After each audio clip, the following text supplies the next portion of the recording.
BA తృతీయ సంవత్సరంలో ఉన్నటువంటి 6వ సెమిస్టర్లో 7వ పేపర్ గురించి అలంకార శాస్త్రం అనేటువంటి 7వ పేపర్ గురించి మనం వివరించుకుంటాం. అయితే ఇందులో మొదటి యూనిట్ కావ్యం గురించి వివరించుకున్నాం.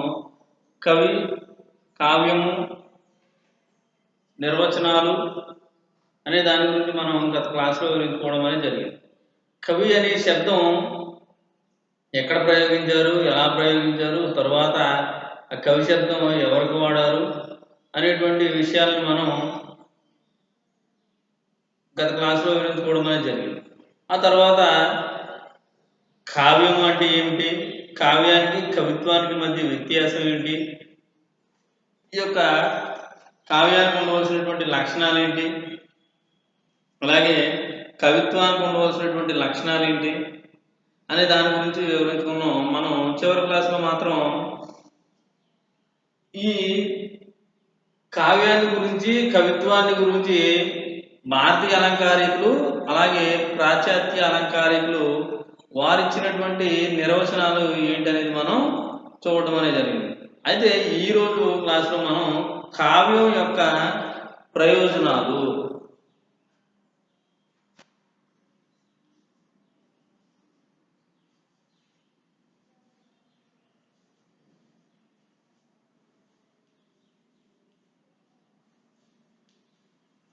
కావ్య ప్రయోజనాలు, ఈ కావ్య ప్రయోజనాలు అనేవి ఏంటి, కావ్యానికి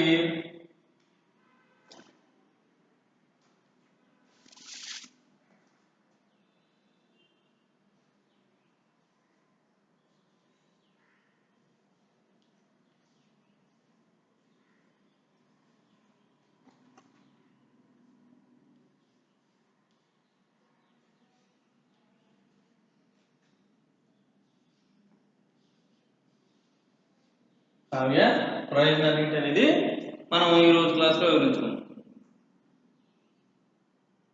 అయితే కావ్యం అంటే ఏమిటి, ఆ కావ్యానికి ఉండవలసినటువంటి లక్షణాల గురించి మనం వివరించుకోవడం అనేది జరిగింది. అయితే ఈరోజు క్లాస్లో మాత్రం మనం కావ్యానికి ప్రయోజనాలు ఏంటి, ఈ కావ్యాన్ని గురించి, అంటే ఈ కావ్యం లోకంలో ఉన్నటువంటి ఈ యొక్క మానవాళికి ఏ విధంగా ఉపయోగపడుతుంది అనే దాని గురించి మనం చూద్దాం. లోకంలో ఏ ప్రయోజనం లేనిదే మనకి ఏ ప్రక్రియ కూడా జరగదు.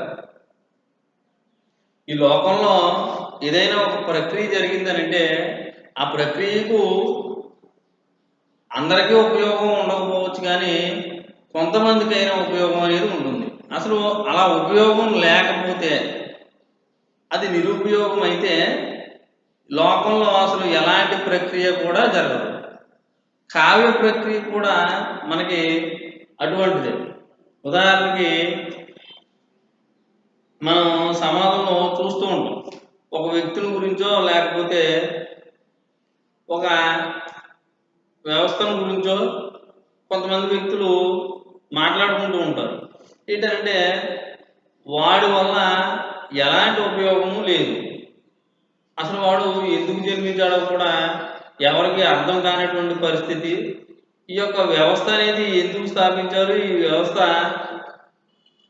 దేని కొరకు ఉపయోగపడుతుందో కూడా అర్థం కావట్లేదని చాలామంది మనం నిత్య జీవితంలో అనేక సందర్భాల్లో ఇలాంటి మనకి తారసపడుతూనే ఉంటాయి. ఇలాంటివి మనం గమనించినప్పుడు తారసపడినప్పటికీ వాటిని మనం అంతగా పట్టించుకోము. కానీ ఒక వ్యక్తి కానివ్వండి, ఒక వ్యవస్థ కానివ్వండి, లేకపోతే ఏదైనా ఒక జంతువు కానివ్వండి, దాని పుట్టుకకు మరణానికి మధ్య అది ఎందుకు పనికిరాదని కొంతమంది అనుకున్నప్పటికీ అది అందరికీ పనికిరాకపోయినా కొంతమందికైనా ఉపయోగపడుతుంది. అసలు అలా ఉపయోగపడకుండా నిరుపయోగంగా మాత్రం ఈ యొక్క సృష్టిలో మనం నివసిస్తున్నటువంటి ఈ యొక్క భూమండలం పైన ఎలాంటి జీవి కూడా నిరుపయోగంగా లేదు అని చెప్పవచ్చు. అలాగే మనకి ఇక్కడ సాహిత్యం గురించి చెప్పుకుంటున్నాం కాబట్టి ఈ సాహిత్య ప్రక్రియలో భాగమైనటువంటి కావ్యాన్ని గురించి చెప్పుకుంటున్నాం కాబట్టి ఈ సృష్టిలో ఏది కూడా నిరుపయోగంగా లేదు. అలాంటిది ఒక ప్రక్రియ కావ్యము. అది ఏంటంటే కావ్యానికి ప్రధాన ప్రయోజనం ఏంటి అని అంటే మనకి కావ్యానికి ప్రధాన ప్రయోజనం ఆనందం. ఆనందమే ఈ యొక్క కావ్యానికి ప్రయోజనం. ఆనందం లేకపోతే ఈ కావ్యానికి ప్రయోజనం అనేది ఉండదు. అది ఎవరు చెప్పారనంటే అలంకారికులు వారు ముక్త కంఠంతో చెప్పడం అనేది జరిగింది. ముక్త కంఠంతో చెప్పడం అనేది జరిగింది. అయితే అదొక్కటే కాదు, సన్మార్గోపదేశము అంటే మనకి చెడు మార్గంలో ప్రయాణం చేసేటువంటి వ్యక్తులు వాళ్ళు మంచి మార్గంలో నడవడానికి కూడా ఈ యొక్క కావ్య ప్రక్రియ అనేది దోహదపడుతుందని అలంకారికులు చెప్పడం అనేది జరిగింది. అంతేకాకుండా కావ్యం ప్రయోజనం అని ఇది లోకంలో ఉన్నటువంటి మానవాళికి ఇది ఎంతగానో ఉపయోగపడుతుందని చెప్పడం జరిగింది. అయితే ఒక మంచి కావ్యం చదవడం వల్ల మంచి హృదయం కలిగిన వాడు ఏం చేస్తాడంటే ఆ యొక్క కావ్యం ద్వారా ఆ పాఠకుడు ఎంతో కొంత మంచి విషయాన్ని నేర్చుకోవడం అనేది జరుగుతుంది. దాన్నే కావ్య ప్రయోజనం అంటారు. కావ్యం యొక్క ప్రయోజనాలు కూడా దాని ప్రయోజనం ఏంటంటే పాఠకుడు ఎవరైతే కావ్యాన్ని చదువుతున్నాడో అతనికి ఎంతో కొంత మేలు కలిగించే విధంగా అందులో ఉన్నటువంటి విషయాన్ని మంచి విషయాన్ని అతడు గ్రహించే విధంగా కావ్య రచన అనేది చేయడం జరుగుతుంది.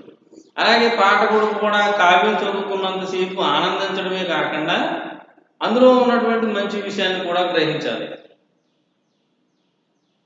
మనకి సమాజంలో కూడా రకరకాల భిన్న మనస్తత్వం కలిగినటువంటి వ్యక్తులు, భిన్న అభిప్రాయాలు కలిగినటువంటి వ్యక్తులు, అలాగే రకరకాల తెగలకు చెందినటువంటి వ్యక్తులు లేదా జాతికి చెందినటువంటి వ్యక్తులు ఉంటారు. అయితే వారి నుంచి మనకి వారిని చూడడం ద్వారానో లేకపోతే వారితో సహవాసం చేయడం ద్వారానో వాళ్ళలో ఉన్నటువంటి ఎంతో కొంత మంచిని మనం గ్రహించాలి. అంతేగాని ఎప్పుడూ కూడా ఎదుటి వ్యక్తిని విమర్శించడమే పనిగా పెట్టుకోవడం అనేది మంచి పద్ధతి కాదు. అలా విమర్శించడం ద్వారా విమర్శకుడికి ఏమైనా ప్రయోజనం కలుగుతుందనంటే అతనికి ఎలాంటి ప్రయోజనం చేకూరదు. మరి ఎప్పుడు ప్రయోజనం చేకూరుతుందంటే ఒక వ్యక్తిని నిశితంగా పరిశీలిస్తే అతను ఉన్నటువంటి సుగుణాలు అనేవి ఇతనికి తారసపడతాయి. అందులో ఇతనికి నచ్చినటువంటి కొన్ని గుణాలను ఇతను గ్రహించి వాటి ద్వారా ఇతను ప్రయోజనం పొందవచ్చు. అలాగే మనకి కావ్యాల్లో కూడా అసలు నిరుపయోగమైనటువంటి కావ్యాలే లేవు అని చెప్పవచ్చు. అయితే కావ్యం అంటే ఏంటనే దాని గురించి మనకి సంస్కృతంలో ఒక శ్లోకం చెప్పడం అనేది జరిగింది. అంటే కావ్య ప్రయోజనం గురించి సంస్కృతంలో ఒక శ్లోకం చెప్పడం అనేది జరిగింది. ఏమిటా శ్లోకం అని అంటే మనకి ఈ శ్లోకం సంసార విషవృక్షస్య ద్వీపలే అమృతోపయే కావ్యామృత రసస్వాదకం సలాప సత్సజ్జనై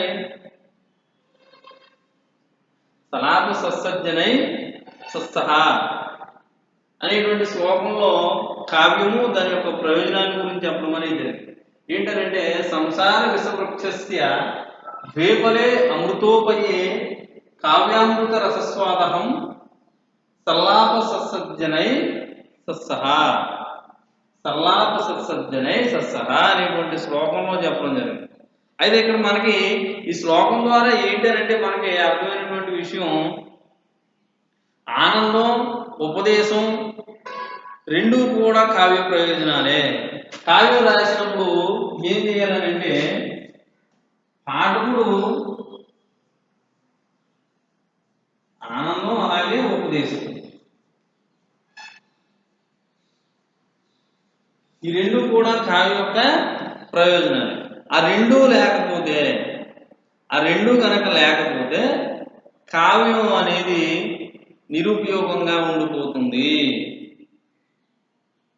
అని మనం అంగీకరించక తప్పదు. ఎందుకంటే ఆత్మస్వరూపాన్ని అంటే ఈ యొక్క శ్లోకం అర్థం ఏంటంటే మనకి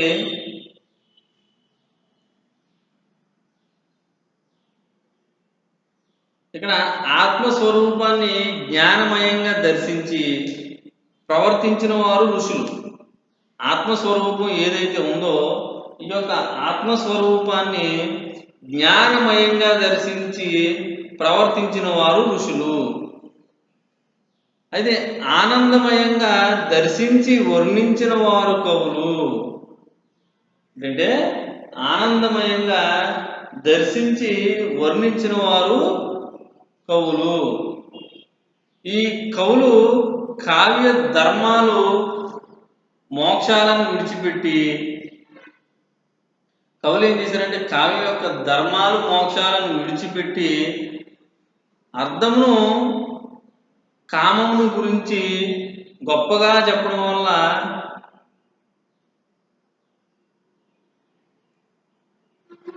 అయితే విడిచిపెట్టి అర్థమును కామమును దాని గొప్పతనాన్ని గురించి చెప్పడం అనేది విడిచిపెట్టాలి. కొంతమంది దాన్ని విడిచిపెట్టి చెప్పాలని కొంతమంది భావించారు. అయితే ఇంకొంతమంది ఏమో మంచి కావ్యాలు కాని వాటి విషయంలో అది వాస్తవం. ఏవైతే మంచి కావ్యాలు కావో అలాంటి వాటికి వీళ్ళు చెప్పినటువంటి అభిప్రాయం వాస్తవం. కానీ సత్కావ్యాలు ఏవైతే ఉన్నాయో సత్కావ్యాలు మంచి కావ్యాలు ఏవైతే ఉన్నాయో ఆ మంచి కావ్యాలు మానవుని ఏం చేస్తాయంటే ఉత్తమ మార్గంలో అంటే సన్మార్గంలో నడిపించి మోక్షాన్ని కలిగిస్తాయి. ఉత్తమమైనటువంటి కావ్యాలు ఏం చేస్తాయంటే మానవుని సన్మార్గంలో అంటే మంచి మార్గంలో లేదా ఉత్తమమైనటువంటి మార్గంలో నడిపించి అతనికి మోక్షాన్ని కలిగిస్తాయి. ఇది మాత్రం వాస్తవం. ఈ విధంగా మానవుని కర్మోముఖునిగా చేయుటకు విభిన్న కాలాల్లో విభిన్న పద్ధతిలో మనకి ఉపదేశాలు లేకపోతే సందేశాలు ఇవ్వడం అనేది జరిగింది. కానీ పాశ్చాత్యులు కూడా ఇదే అభిప్రాయాన్ని చెప్పారు. మనకి మానవుని ఉత్తమ మార్గంలో నడపడానికి సన్మార్గంలో నడిపించడానికి ఇవి దోహదపడతాయని చెప్పడం మాత్రం జరిగింది అని చెప్పవచ్చు. ఈ విధంగా లోకాన్ని దర్శించి దాన్ని ధర్మనిష్ఠి చేయడానికి ఇంకా సమ్మతమైన మార్గం ఉత్తమమైనదని ఋషులు గ్రహించారు. అయితే శృతి స్మృతులు పురాణాలు ఇతిహాసాలు నిర్మించిన ఋషులే కావ్య రచన చేయడానికి కూడా సంకల్పించారు. అయితే ఋషులు ఏం చేశారనంటే కావ్యాలు ఇతిహాసాలు స్మృతులు ఏవైతే రచన చేశారో పురాణాలు ఇతిహాసాలు శృతులు రచన చేశారో అలాంటి ఋషులే ఈ యొక్క కావ్యాన్ని రచన చేయడానికి కూడా పూనుకున్నారు, సంకల్పించారని చెప్పవచ్చు. ఎందుకని ఋషులు దీన్ని కూడా అంగీకరించారని అంటే వారు కేవలం పురాణ ఇతిహాసాల స్మృతి గ్రంథాలు ఏవైతే ఉన్నాయో వాటి ద్వారా మాత్రమే మానవునికి ప్రయోజనం చేకూరుతుంది, దాని ద్వారా మాత్రమే లోకానికి హితం చేకూరుతుందని వారు బలంగా నమ్మడం అనేది జరిగింది. అలాంటి ఋషులే కావ్య రచన చేయడానికి పూనుకున్నారంటే కావ్య రచన ద్వారా కూడా మానవాళికి ప్రయోజనం చేకూరుతుందని ఋషులు కూడా గ్రహించారు. అలా గ్రహించారు కాబట్టే వీరు రచన చేయడానికి పూనుకున్నారని చెప్పవచ్చు. అయితే సత్యవద అనేటువంటి సూక్తిని ఎంత చక్కగా హరిశ్చంద్ర కథను దృష్టాంతంగా చూపించి చెప్పారు. మనం చూసుకున్నటువంటి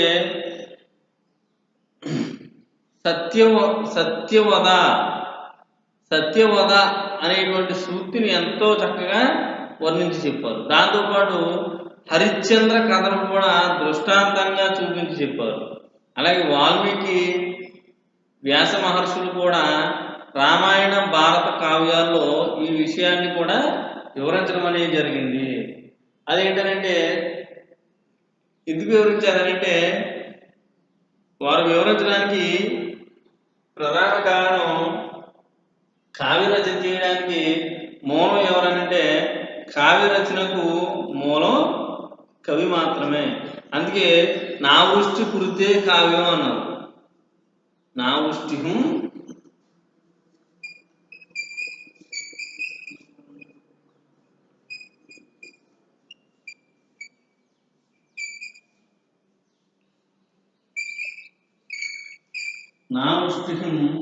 కురితే కావ్యం అన్నారు. కవి యొక్క సృష్టే కావ్యము. కవి సృష్టి లేకపోతే కావ్యం లేదు. అందుకే ఋషి కాని వాడు కవి కాలేడు అనేటువంటి సూక్తి ప్రచారంలోకి వచ్చింది మనకు. ఋషి అయిన వాడు మాత్రమే కవి కాగలడు. ఎందుకని ఋషులైన వారు కవులు కాగలరంటే ఋషులు మాత్రమే లోకంలో ఉన్నటువంటి సకల సుఖాలు అనుభవించి దానిలో ఉన్నటువంటి పరమాత్మను గ్రహించి వారు వైరాగ్యం చెందిన తర్వాత ఋషులుగా అంటే సన్యాసం తీసుకుని వాళ్ళు పరమాత్మ యొక్క స్వరూపాన్ని తెలుసుకోవడం కోసం, నిజమైన ఆనందాన్ని వెతుక్కోవడం కోసం వాళ్ళు సన్యాసులుగా మారడం అనేది జరుగుతుంది. అలాంటి ఋషి కవి కాగలరు. ఎందుకంటే లోకంలో ఉన్నటువంటి సకల విషయాల మీద అతను స్వయంగా అనుభవించినటువంటి అనుభూతి అతనికి కలిగింది. అలాంటి అనుభూతిని అతను కావ్య రూపంలో సులభంగా రాయగలడు. అందుకనే నా వృష్టిహిం కురితే కావ్యం, కవి యొక్క సృష్టే కావ్యము. మరి కవి ఎవరంటే ఋషి కానివాడు కవి కాలేడు అనే సూక్తి మనకి ప్రచారంలోకి రావడం అనేది జరిగింది. ఋషి అంటే కాంతదర్శిని. ఋషి ఎవరనంటే కాంతదర్శిని అంటే లోకోత్తర దర్శని శక్తి, లోకోత్తర వర్ణనా శక్తి కలిగిన వాడే మహాకవి. లోకాన్ని ఉత్తమంగా వర్ణించేవాడు, అలాగే లోకానికి ఉపయోగకరంగా వర్ణించేవాడు ఇతను మాత్రమే మహాకవి.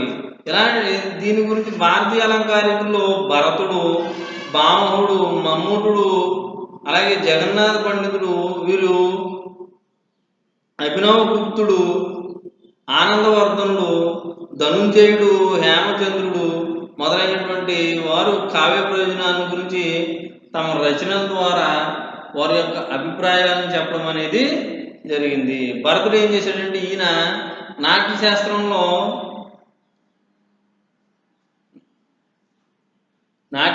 ఏం చేశాడంటే ఈయన నాట్య ప్రయోజనం వినోదం అని చెప్పాడు. అందుకే క్రీడనీయక విచ్చయో దృష్ట దృశ్య శ్రవ్యంచ యదచ్యతే అనేటువంటి శ్లోకం చెప్పడం జరిగింది. అంటే కావ్యం శ్రవ్య కావ్య ప్రయోజనం కూడా వినోదమే అని భరతుడి యొక్క వాదన. అయితే వేద విజ్ఞానం, ఇతిహాసాలు సారాంశం జనులను ఆనందింపజేయడమే నాట్యశాస్త్రంలో చెప్పాడు. బామహుడు ఏం చెప్పాడంటే కావ్య ప్రయోజనం హృదయంను ఆనందించగలగాలి. అది కూడా ఏ విధంగా ఆనందించగలగాలంటే సన్మార్గాన్ని ఉపదేశిస్తూ ఆనందింపజేయడమే కావ్యం యొక్క ప్రయోజనం అని చెప్పడం జరిగింది. అందుకే ధర్మార్థ కామ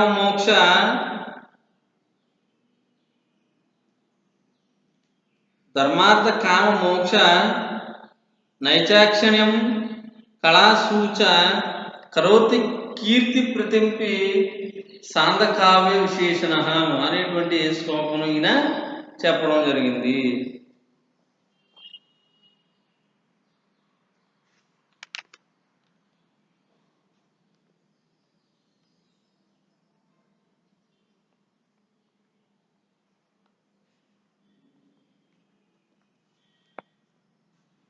ఈయన చెప్పినటువంటి శ్లోకం అర్థం ఏంటంటే ధర్మార్థ కామ మోక్షాలను కళల్లోనూ నైపుణ్యాన్ని కీర్తిని ప్రీతిని మంచి మంచి కావ్యం కలిగిస్తుంది. అయితే భామహుడు భావం ఏంటంటే పురుషార్థాలైనటువంటి ధర్మార్థ కామ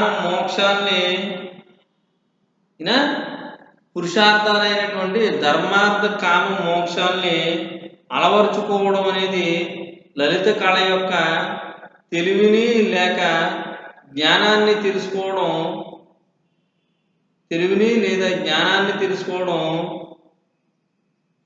సత్కీర్తితో పాటు సదానందం పొందడమని భామహుడి యొక్క అభిప్రాయము. కావ్యమును కావ్యానికి ఎన్ని ప్రయోజనాలున్నా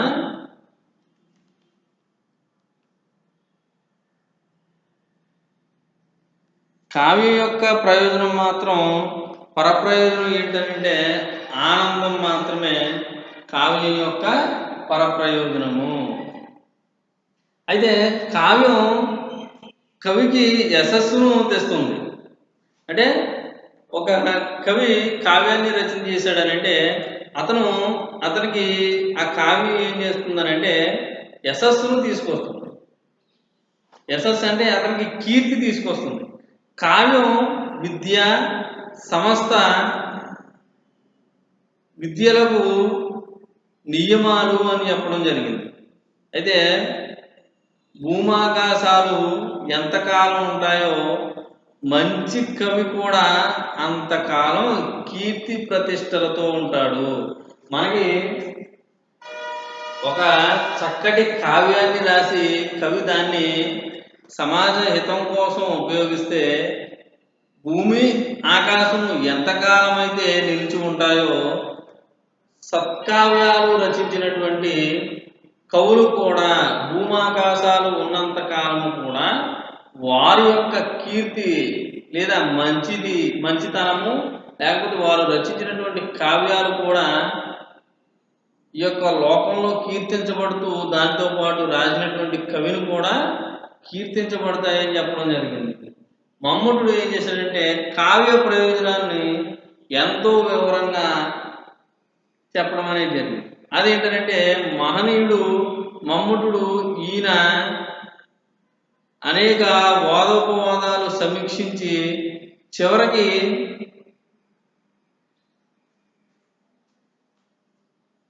చివరికి ఈయన ఏం చేశాడంటే చిలికి ఆ మజ్జిగని చిలికి అందులో నుండి వెన్న ముద్ద వలె సహృదయులకు అందించాడు. అదేంటనంటే కావ్యం యశస్సే అర్ధకృతే వ్యవహార విదే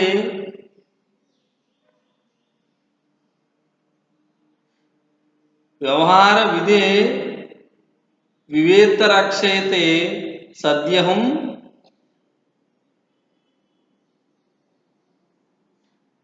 కాంత సంహిత తయోపదేశస్యే అనేటువంటి శ్లోకాన్ని చెప్పడం అనేది జరిగింది.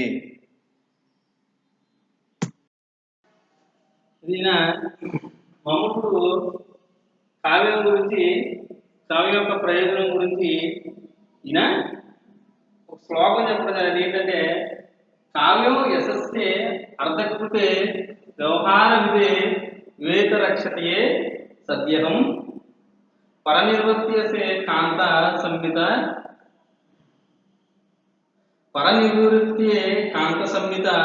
తయోపదేశయతే అనేటువంటి శ్లోకం చెప్పడం జరిగింది.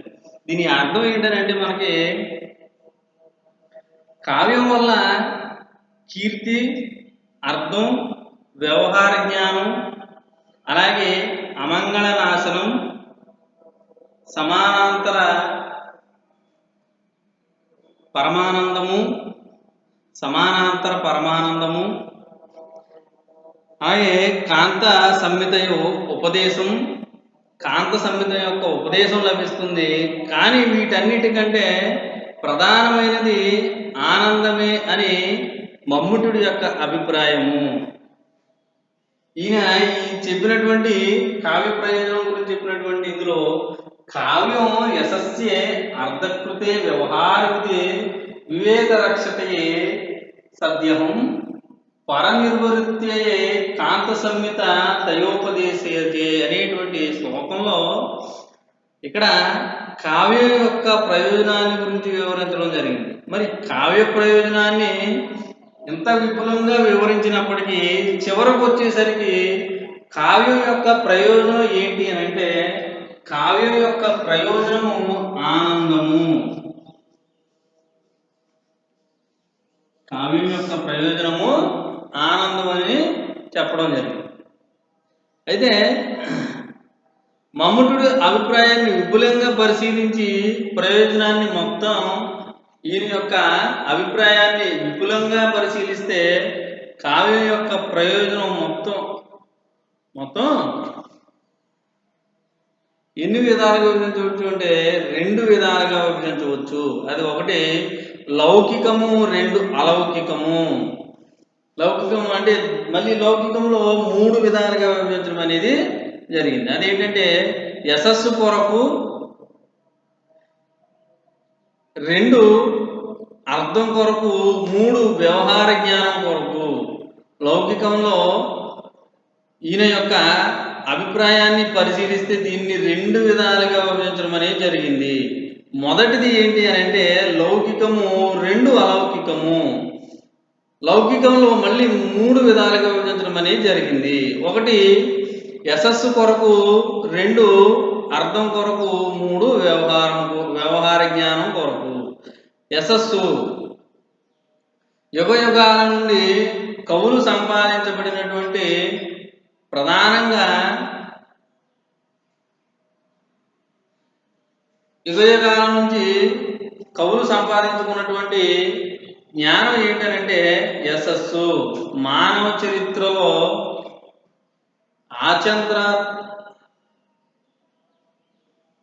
ఆచంద్రార్థమై కీర్తి కవులకే కలిగింది. నీతి శతక కర్త అయినటువంటి భర్తృహరి ఈ విధంగా చెప్పడం జరిగింది. జయంతులే సకృతునో రససిద్ధాంతహం కవిశర్మ నాస్తి తేసార్యసహం కావ్యే జనామరణం అని చెప్పడం జరిగింది. అంటే లోకంలో కవులు పేరు ప్రఖ్యాతులు శాశ్వతంగా ఉంటాయి. జయం రస సిద్ధాంతాలు సుకృతులు కవులకు జయమరణం నిర్వాహితులైనటువంటి శాశ్వత కీర్తి వైభవాన్ని జీవితంలో వారికే దక్కినదని ప్రశంస అందరికీ తెలిసినదే. ఈ విధమైనటువంటి మరి రెండోది ఏంటంటే అర్థం కొరకు. మంచి కావ్యం వల్ల ధనం వస్తుంది. ఇది అందరికీ తెలిసినటువంటి సత్యమే. కానీ కావ్యాలను రాజులకు అంకితం ఇచ్చినటువంటి రాజుల ద్వారా అగ్రహారాదులతో సన్మానించబడతారు. అంటే ఒక కవి కావ్యం రాసినప్పుడు మనం చాలా మంది కవులు చూస్తాం, పలానా కవి పలానా రాజుకి పలానా కావ్యాన్ని అంకితం ఇచ్చాడు అని చెప్పడం జరిగింది. అలాగే అంకితం ఇవ్వడం వల్ల మరి కవులకు ఏం కలిసి వస్తుందనంటే కవులకు వాళ్ళు ఇచ్చేటువంటి సత్కారాలు లేదా ఆభరణాలు లేదంటే కీర్తి ప్రతిష్టలు ఏవైతే ఉన్నాయో అవన్నీ కూడా కవులు పొందడం అనేది జరుగుతుంది. అయితే ఈ రాజులకి అయితే దీన్ని సన్మానించబడతారు. అయితే ధనాపేక్ష మానవుల్లో బలమైనది. అది సృష్టినే పాలిస్తుంది. ధనం అనేది సృష్టిని పాలిస్తుంది. కాబట్టి ఇది మూడవది వ్యవహార జ్ఞానం కొరకు. కావ్యం లోక వృత్తాంత దర్శకం. కావ్యాలు మానవుల యొక్క అనుభవాలను భద్రపరిచేవి. సాహిత్యాన్ని సమాజానికి పరస్పర సంబంధం ఉంది. కావ్యంలో సమాజానికి సంబంధించినటువంటి అనేక విషయాలు చోటు చేసుకుంటాయి. మనకు కావలసిన వ్యవహార జ్ఞానం కావ్యంలో ఎక్కువగా ఉండడం అనేది మనం గమనించవచ్చు. అయితే అలౌకికము దీన్ని మళ్ళీ 3 విభాగాలుగా విభజించడం అనేది జరిగింది. అవేంటనేది మనం తర్వాత క్లాస్లో వివరించుకుందాం.